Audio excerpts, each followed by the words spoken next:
Assalamualaikum warahmatullahi wabarakatuh. Alhamdulillahirabbil alamin, nahmaduhu wa nasta'inuhu wa nastaghfiruhu wa nastahdihi.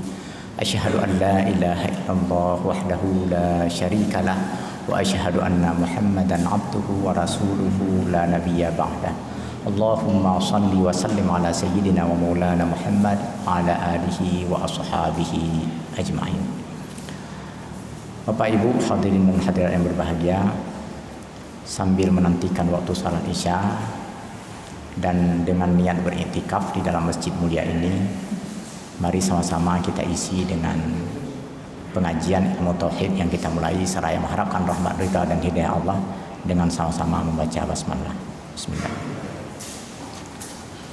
Tadi ikut salat maghrib bersama kita sesepuh orang tua kita, Dr. Zaini Abdullah bersama keluarga. Saya lihat Umi juga ada tadi di belakang. Semoga mereka dikaruniai panjang umur oleh Allah, diberikan sehat walafiat, dan juga kita semua semoga Allah berikan kekuatan, kesehatan dan perlindungan, dijauhkan dari segala wabah dan penyakit. Oh ya, tadi siang mungkin sebagian besar kita sudah tahu, salah seorang kaya dermawan di Banda Aceh juga berpulang ke rahmatullah, Bapak Haji Harun Kecik Demi.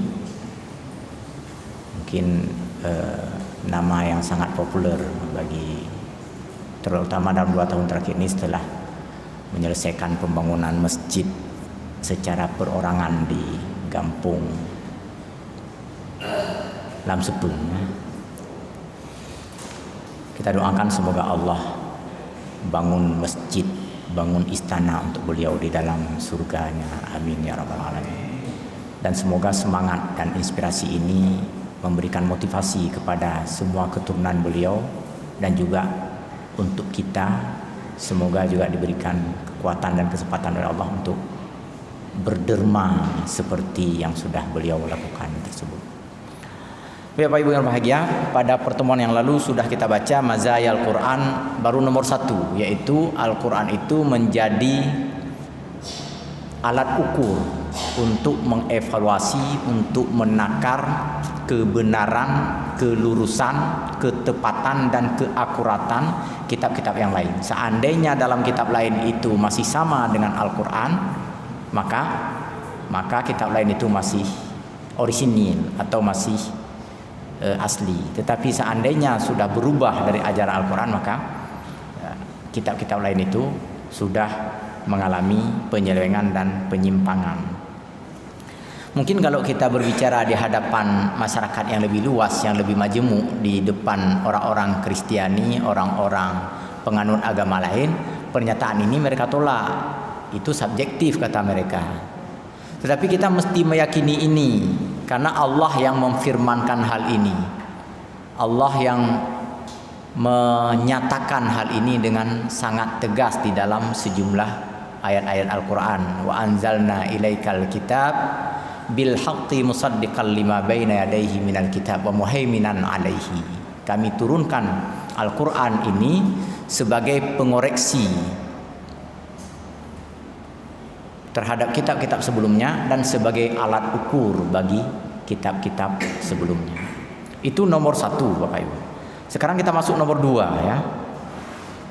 Oh ya, di paragraf terakhir di nomor 1 juga disebutkan bahwa ajaran akidah, ajaran i'tikad, ajaran keimanan itu sama di dalam semua kitab, karena sejak awal penciptaan manusia terdapat perintah untuk menyembah Allah yang esa, Allah yang satu, Allah yang tunggal. Misi semua para nabi dan isi utama dari seluruh ajaran di dalam kitab-kitab suci itu, yaitu menyembah Allah yang tunggal, Allah yang esa. Begitu pula dengan ajaran moral, berbuat baik, bersikap jujur, berlaku adil, amanah. Itu semua ada di dalam semua kitab-kitab suci yang lain. Dari segi itu sama.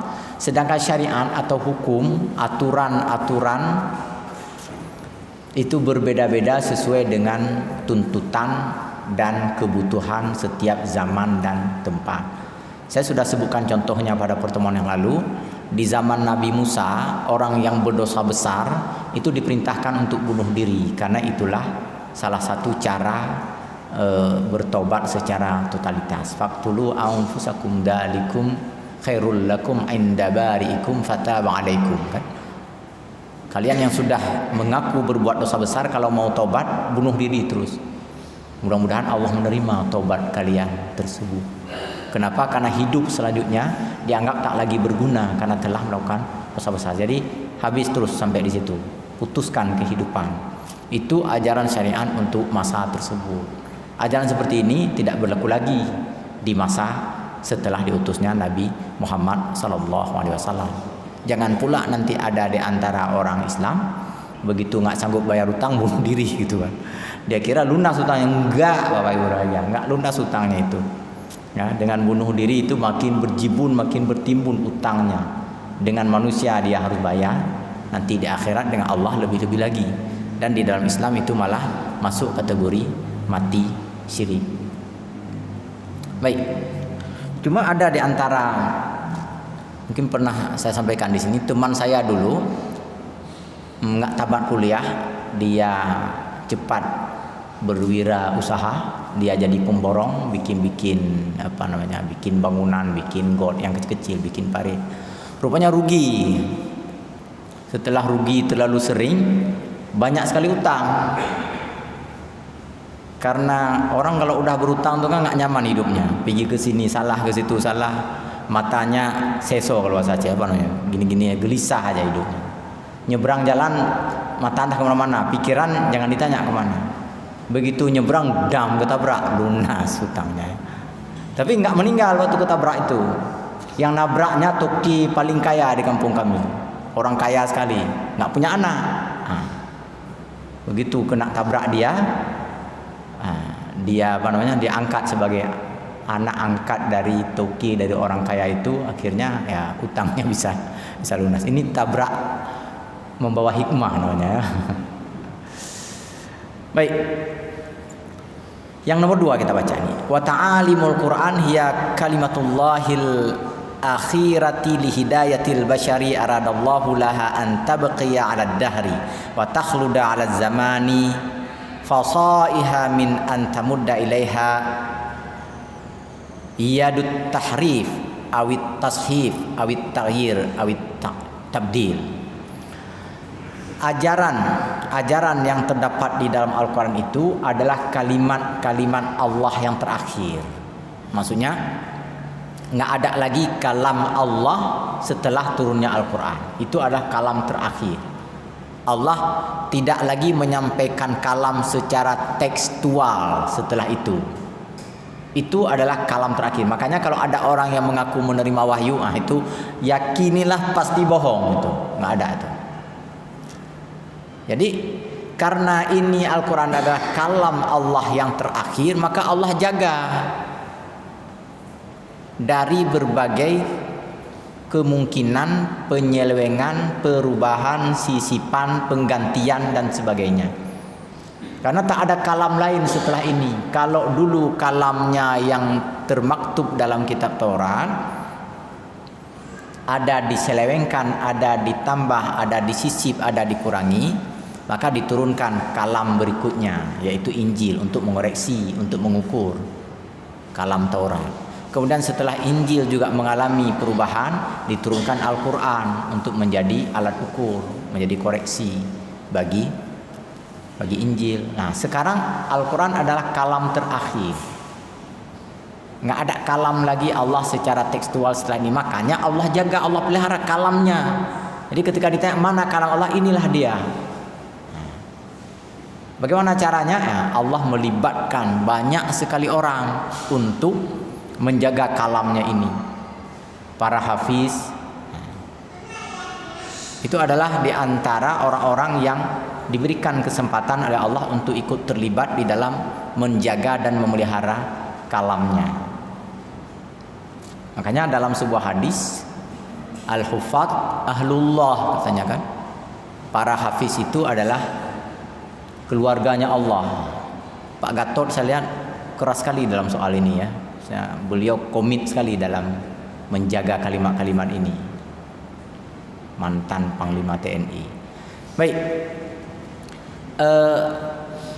ada beberapa kali terjadi pemalsuan Al-Quran, dan alhamdulillah hanya beberapa pekan, paling-paling hanya 1 bulan kemudian langsung ketahuan bahwa itu terjadi pemalsuan. Di India pernah 1 kali pemalsuan Al-Quran, tahun saya lupa tahunnya, tetapi cepat sekali ketahuan. Begitu beredar langsung ketahuan. Saya pernah juga menyimak penjelasan dari salah seorang guru dan mufassir. Saya lupa namanya. Itu beliau katakan Allah juga melibatkan para pakar bahasa, ahli nahwu dan saraf, ahli ilmu balaghah untuk ikut menjaga dan memelihara Al-Quran. Al-Quran itu memiliki kalimat yang sangat sempurna, memiliki urut-urutan kata yang sangat sempurna, sehingga seandainya terjadi pengurangan 1 huruf saja, itu bisa ketahuan sama pakarnya, pakar bidang bahasa, ahli bidang nahwu, ahli balaghah dan sebagainya. Jadi ini para hafiz, para penghafal Al-Quran itu adalah orang-orang yang dilibatkan oleh Allah untuk ikut memelihara Al-Quran. Makanya kita jagalah para hafiz ini. Bukan dijaga maksudnya nggak boleh kemana-mana, bukan itu maksudnya. Kita upayakan selalu ada para hafiz di tengah-tengah kita. Walaupun nggak ramai, adalah beberapa orang. Seperti yang terjadi di India dulu, begitu ada yang memalsukan Al-Quran, cepat ketahuan. Saya pernah dibawa oleh kawan-kawan sekitar tahun 2009 dulu ke Glodok, tempat percetakan, tempat berdirinya sekitar 70-an lah percetakan Al-Quran di situ. Semua pemiliknya orang Cina. Ahok mendominan. Mana ada tanggung jawab mereka kan? Mereka yang penting duit dia. Nggak ada tanggung jawab supaya Al-Quran. Jadi dari mana juga tanggung jawabnya? Dari Lajnah Tashih Al-Quran. Lajnah yang diperiksa oleh Lajnah hanya blueprintnya master plan-nya. Ketika ditulis pertama, itu aja yang dijaga oleh Lajnah, dibawa ke Lajnah, dibaca, dan anggota Lajnah itu selalu penghafal Al-Quran kan, termasuk Asiri di situ, ulama dari kita di sini, Syekh Asiri, kemudian banyak lagi Pak Quraisy Shihab juga anggota Lajnah Tashih Al-Quran. Jadi sesampai di percetakan itu, seandainya ditambah atau dikurangi atau dilewatin 1 halaman, nggak ada yang tahu, karena nggak mungkin dicek semua. Sekali cetak Al-Quran itu ribuan jumlahnya. Tetapi alhamdulillah, sekali lagi, seandainya ada upaya memalsukan Al-Quran, maka segera. Di Masjid Raya pernah ada datang seorang jamaah membawa Al-Quran yang keliru percetakannya kepada saya. Saya cek Al-Qurannya itu baru saja terbit. Saya tanya pada beliau, kapan Bapak miliki Quran ini? Kemarin. Coba. Pakai nutupu drone salah. Home. Saya baca-baca, begitu saya nengok, kok rasanya lain. Dia buka Quran lain yang ada di rumah beliau. Ada 1 baris yang tidak ditulis di dalam Al-Quran yang diperlihatkan kepada saya, itu melompat barisnya. Kemudian sebelumnya waktu baru-baru tsunami, ada bantuan Al-Quran agak banyak waktu itu oleh beberapa pihak. Ada juga yang datang ke Masjid Raya membawa Al-Quran yang urutan ayatnya saja itu, bukan urutan ayatnya betul, tetapi ada 1 ayat Al-Quran tidak diletakkan di awal juzuk 3, juzuk 4, lan tanalul birra hatta tunfiqu mimma tuhibbun, itu tidak diletakkan pada ayat pertama. Ayat pertamanya adalah ayat selanjutnya, kullut ta'ami kana halal li bani Israil. Itu saja udah heboh, padahal ayat-ayatnya sempurna semuanya. Cuma ayat lantanalul birra itu bukan di awal juzuk, tetapi di akhir juzuk sebelumnya. Di awal juzuk itu ayat sesudahnya itu sudah heboh. Dan itu pun kita protes waktu itu. Beberapa kalangan masyarakat termasuk yang Quran tadi langsung kita kirim surat ke percetakan dan dia meminta maaf dan dia membayar ongkos pengiriman Quran ini ke sana, Cina juga tapi. Kemudian dikirim lagi Quran lain kepada bapak yang memiliki Quran tersebut. Gitulah. Gitu terjaga dan terpeliharanya Al-Quran ini. Allah jamin inna nahnu nazzalna zikra wa inna lahu lahafizun. Sesungguhnya kami yang menurunkan Al-Quran ini dan sesungguhnya kami yang akan menjaganya. Itu jaminan Allah. Kami di sini maksudnya Allah dengan melibatkan makhluknya, termasuk malaikat, para hufaz, ahli nahwu dan sebagainya. Wa innahu lakitabun aziz la ya'tihil batilu min baini yadayhi wala min khalfihi tanzilum min hakimin hamid. Sesungguhnya Al-Quran itu sungguh merupakan kitab yang aziz, yang agung, tidak datang kebatilan, kesia-siaan di dalam Al-Quran baik di awal maupun di akhir. Diturunkan dari Allah yang maha bijaksana lagi maha terpuji.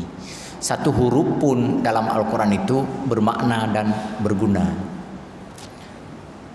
Bapak Ibu, bagi orang-orang yang secara khusus belajar Al-Quran macam Ustaz Boy ini, Kaisal, itu sampai kepada pembahasan bahwa cara menulis kalimat-kalimat Al-Quran saja itu ada ketentuannya. Dalam ilmu rasam namanya, dan ilmu dhabt. Cara menulisnya, misalnya menulis Alkitab, itu menulis kitab Alkitab untuk ayat Al-Quran dengan menulis Alkitab untuk kalimat selain Al-Quran itu beda aturannya. Nah, sampai begitu. Kemudian menulis Az-Zakah, As-Salah dan beberapa kalimat lain, At-Taurah, itu berbeda. Cara menulisnya untuk ayat Al-Quran itu mesti tanpa alif. Misalnya At-Taurah tanpa alif dia, Az-Zakah tanpa alif. Sedangkan menulis untuk hadis atau untuk kalimat-kalimat bahasa Arab pakai alif dia. Az-Zakah, ada alifnya. Nggak boleh kalau kita menulis ayat Al-Quran dengan menambah huruf alif. Kenapa? Karena huruf Al-Quran itu sudah dihitung. Semua kalimat sudah dihitung, semua huruf sudah dihitung, dan semuanya menempati jumlah yang berimbang. Saya ambil contoh ini aja, contoh yang sederhana, yang sebahagian besar kita sudah tahu. Bismillahirrahmanirrahim. Itu coba hitung 19 huruf itu. Saya udah hitung. Nggak usah hitung lagi karena udah saya hitung kan. Kemudian lafaz ismun di bismillah itu kan ada ismi kan. Lafaz ismi di dalam Al-Quran itu jumlahnya 19 di semua ayat Al-Quran. Mulai dari surah Al-Fatihah sampai ke surah An-Nas, ismi itu hanya 19 kali. Tadi kalimat bismillahirrahmanirrahim 19 huruf. Sekarang isminya itu ada 19 kali disebutkan berulang-ulang di dalam Al-Quran. Ini contoh. Kemudian setelah ismi kan ada Allah, bismillahi. Nah, kalimat Allahi itu dihitung di dalam Al-Quran jumlahnya 2698. 2698. Kalau dibagi 19 tadi, 19 mana? 19 jumlah huruf tadi. Maka akan menghasilkan bilangan bulat tanpa desimal, tanpa koma. Berapa? 142. Kemudian Ar-Rahman. Ar-Rahman yang ada dalam kalimat bismillah itu 57 kali.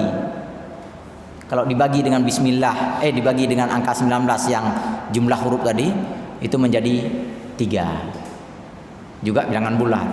Kemudian Ar-Rahim 114 kali. Kalau dibagi 19 juga menghasilkan bilangan bulat, yaitu 6. Coba bayangkan itu. Siapa sastrawan yang mampu membuat satu kalimat yang kalimat itu terdeteksi jumlah semuanya itu berimbang antara satu sama lain, atau sekurang-kurangnya terhubung antara satu sama lain? Nggak ada yang mampu. Banyak sastrawan-sastrawan besar Arab tempo dulu dan tempo kini ya. Ada Mutanabbi dulu, pengarang besar itu. Kalau sekarang ada banyak sekali. Ada Mahfud, Najib Mahfud, ada Nawal Sadawi, sastrawan-sastrawan Arab kontemporer. Ada juga yang non Muslim itu. Siapa namanya? Saya lupa pula. Jadi Khalil Gibran, ya. Itu nggak ada yang mampu membuat kalimat sebenarnya, bukan hanya sastrawan Arab sebenarnya, semua sastrawan dalam berbagai bahasa apapun nggak mampu membuat kalimat yang indah, yang jumlahnya itu bisa dihitung seperti itu. Nah, itu baru di kalimat Bismillah. Ada seorang peneliti dari Mesir, dia menetap di Amerika. Itu semua kalimat malah beliau hitung. Alif Lam Mim misalnya.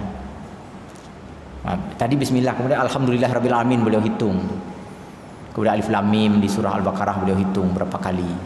Kemudian berapa huruf alif dalam surah Al-Baqarah, berapa huruf lam, berapa huruf mim, semuanya dihitung dan semuanya sangat-sangat menakjubkan. Saya nggak hafal sampai ke situ, tetapi ada beberapa di antara karya beliau yang menarik perhatian, teringat. Misalnya kalimat al-hayah, al-hayatu, itu artinya hidup. Itu jumlah di dalam Al-Quran 114, sama dengan jumlah kalimat al-mautu, artinya mati. 145, maaf, 145. Kemudian ada kalimat an-naf'u. An-naf'u artinya bermanfaat. Sama dengan jumlah lawannya. Lawannya apa? Al-fasadu. Al-fasadu artinya kerusakan. An-naf'u itu membawa manfaat, al-fasadu membawa kerusakan. Itu jumlahnya juga sama, 50 kali di dalam Al-Qur'an. Ada lagi kalimat yang berhubungan dengan kehidupan kita sehari-hari. Al-harsu. Al-harsu itu membajak sawah artinya.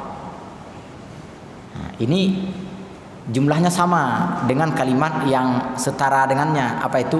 Az-ziraah, kegiatan pertanian. Itu di dalam Al-Quran disebutkan sebanyak 14 kali. Al-harsu, az-ziraah. Al-harsu membajak, az-ziraah itu bertani. Jadi bertani dengan cara mengolah tanah. Begitulah kira-kira. Jumlahnya sama. Ini kerjaan Profesor Dr. Rashad Khalifah. Semua beliau hitung.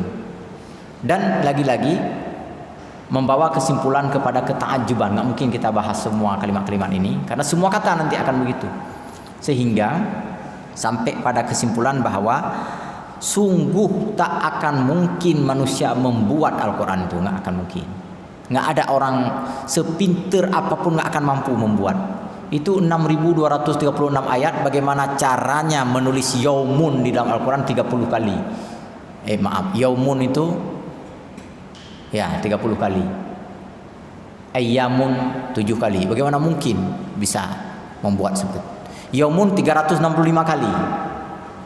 Yaumani 30 kali. Ayyam 30 kali. Apa arti yaumun 365 kali? Jumlah hari dalam setahun itu 365. Jumlah hari dalam sebulan itu 30. Jumlah hari dalam sepekan itu 7. Coba bayangkan. Diulang-ulang itu yaumun di dalam berbagai ayat Al-Quran. Ketika dihitung oleh Rashad Khalifah jumlahnya seperti itu. Bagaimana tidak sangat menakjubkan hal-hal yang seperti ini. Nah, ada lagi setelah itu, ada iman, amal saleh, ada fahsya, ada mungkar, ada al-bagh, ada adil, ada zalim. Itu jumlahnya sama. Ada sab'a samawat, 7 langit. Itu ketika dihitung jumlah ungkapan langit dalam Al-Quran ternyata disebutkan 7 kali. Sampai begitu rincinya. Makanya sekali lagi nggak mungkin kalau Al-Quran ini dibuat oleh manusia sejenius apapun.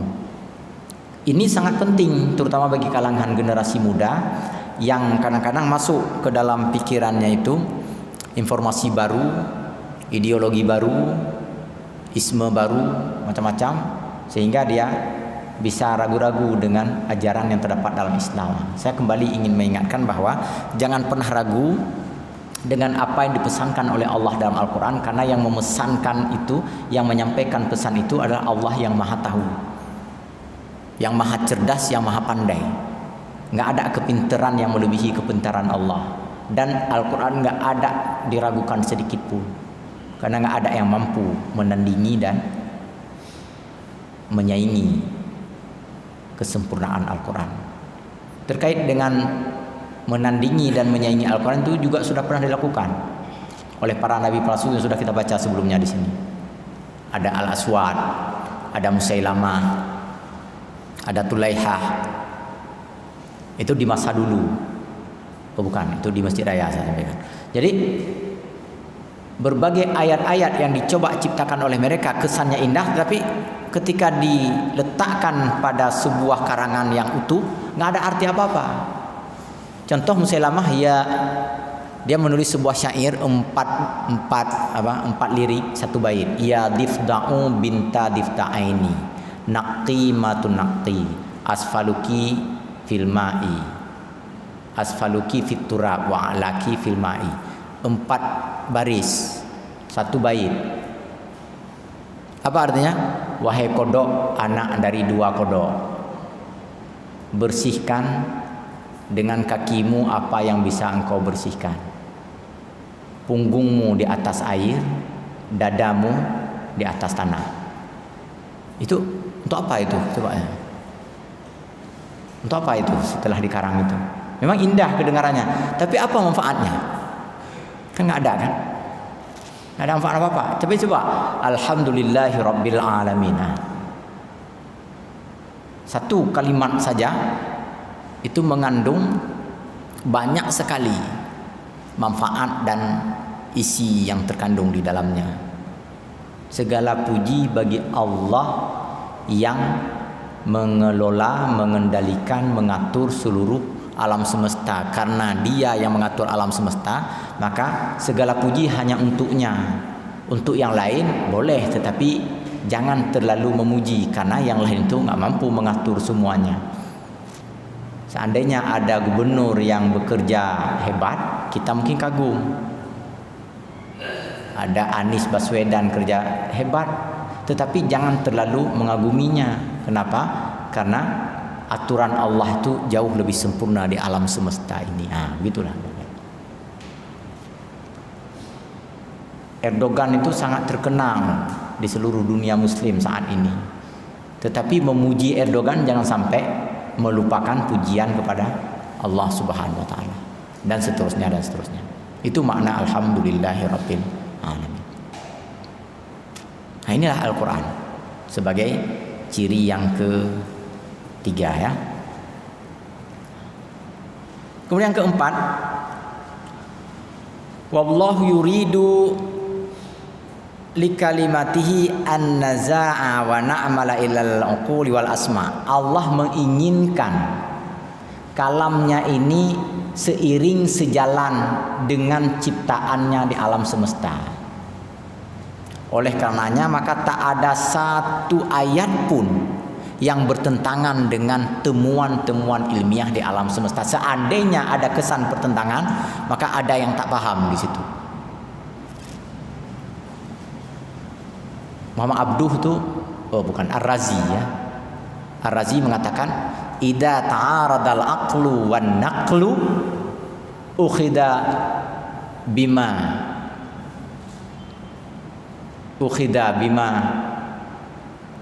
saya lupa pula kalimat. Seandainya terjadi pertentangan antara wahyu dengan akal, bukan Pak Wahyu ini ya, antara ayat Al-Quran dengan temuan ilmu pengetahuan, maka tunda ucapanmu untuk mengatakan bertentangan sebelum engkau punya kesempatan lebih jauh untuk melihat titik temu di antara kedua. Kenapa? Karena wahyu dari Allah, alam semesta juga dari Allah. Makanya agama Islam satu-satunya agama yang tidak bermusuhan dengan perkembangan ilmu pengetahuan. Nggak pernah terjadi di dalam Islam ada saintis itu dihukum dengan alasan murtad. Ini berulang terjadi di kalangan penganut agama lain. Galileo Galilei itu dihukum gantung kan? Karena memperkenalkan sistem tata surya apa namanya, bumi mengelilingi matahari. Bromo itu saya lupa nama lengkapnya, dari Inggris tuh juga dihukum mati. Siapa lagi? John Huss. Nah, itu juga disuruh minum racun karena temuan-temuannya tentang gravitasi di alam semesta, perkembangan dari Isaac Newton. Apalagi banyak sekali ilmuwan itu dihukum oleh sistem gerejawi, oleh sistem gereja karena dianggap bertentangan dengan ajaran agama. Nah, dalam Islam nggak ada. Siapapun ilmuwan besar dalam Islam, bagaimanapun temuannya, nggak pernah dikatakan oleh para ulama bahwa temuannya itu bertentangan dengan Al-Quran. Nggak ada. Kenapa? Karena memang Al-Quran nggak bertentangan dengan perkembangan zaman, dengan kemajuan ilmu pengetahuan. Ada seorang ulama namanya Tantawi Al-Jauhari. Itu menulis kitab tafsir yang menggabungkan penafsiran ayat Al-Quran dengan teori-teori ilmu pengetahuan yang berkembang. Kemudian sebelumnya lagi, jauh sebelumnya, ada Fakhruddin Ar-Razi. Juga begitu, menjelaskan sains perkembangan ilmu pengetahuan dengan memahami dari ayat-ayat Al-Quran. Inilah keistimewaan Al-Quran. Maka kalau ada orang yang mengatakan gara-gara belajar Al-Quran nanti dia bisa bodoh, itu omongannya yang bodoh. Tahun 2013 saya diundang, bukan saya sendiri, ada beberapa orang itu ikut menyimak pembacaan wisudawan alumni Universitas Malang, Universitas Islam Malang. Waktu itu Pak Imam Prasetyo rektornya. Jadi di Aceh waktu itu belum UIN, belum universitas, masih Institut Agama Islam. Malang sudah lebih dahulu. Yang kuliah di Malang waktu itu kebetulan yang di kelas-kelas sentek, kelas teknologi nuklir, atom segala macam, itu orang-orang dari Rusia, dari Azerbaijan, dari Kazakhstan, pokoknya dari daerah-daerah Balkan di sana. Tapi Islam, termasuk Albania, Kosovo. Apa yang menarik waktu itu? Kami sempat tanya itu setelah diumumkan wisudawan itu, sempat kami tanya. Jadi anak-anak yang dari Kosovo itu, dari Azerbaijan, dari Rusia itu yang lulusnya kumlot, summa kumlot, IPK-nya 4, itu hafal Quran semuanya. Semua mereka yang lulus kumlot itu hafal Quran. Kayak gitu dah. Apa artinya ini? Kalau kita gunakan pikiran sederhana kita, mana sempat dia belajar atom lagi kan, udah sibuk hafal Quran kan. Mana sempat dia belajar nuklir lagi, udah sibuk hafal Quran. Ternyata enggak. Ternyata karena dia menghafal Quran, itu mendorong dia untuk bisa memahami semua yang kira-kira susah dipahami. Ayat Al-Quran saja yang mirip-mirip bisa dia ingat, bisa dia hafal dengan baik, apalagi yang rumus-rumus fisika, rumus-rumus kimia yang beda-beda satu sama lain itu. Gitu.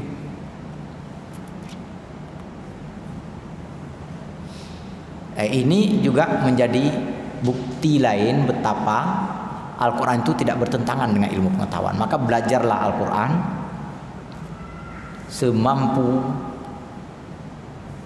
kita memiliki kesempatan. Kalau memiliki kesempatan hanya untuk membaca, belajarlah membaca dengan sebaik-baiknya, nggak akan rugi. Jangan dikira karena belajar Al-Quran nanti menjadi bodoh matematika, enggak. karena belajar Al-Quran nanti nggak bisa menjadi dokter, enggak. Itu beberapa orang dokter di usia sekarang kan, para penghafal Quran kan, yang baru-baru wisuda kemarin, yang saya ikut ngajar mereka di program spesialis tuh. Dari beberapa satu kelas itu 32 orang kemarin tuh, itu 6 orang hafal Quran. Maksudnya udah hafal sebelum masuk fakultas kedokteran gitu. Cuma ketika kuliah dia ulang-ulang lagi dan nggak mengganggu gitu. Jadi kalau kita punya kesempatan untuk belajar membaca, maka membacanya dengan baik, nggak akan rugi. Kalau kesempatan menghafal. Kalau kesempatan memahami, pahamilah dengan baik. Nggak akan rugi, nggak akan menghalangi kita untuk memahami ilmu-ilmu yang lain.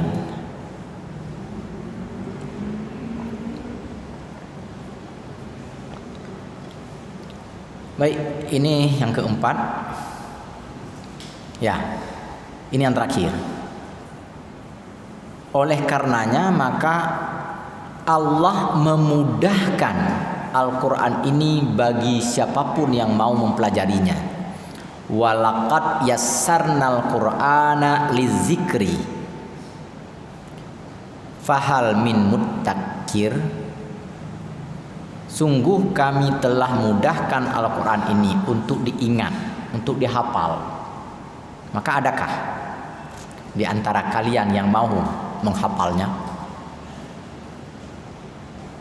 Saya lupa namanya. Itu dosen UI itu mengkritik rektornya yang memberikan beasiswa kepada para penghafal Al-Quran. Padahal dia orang Islam. Saya lupa namanya. Dia kritik.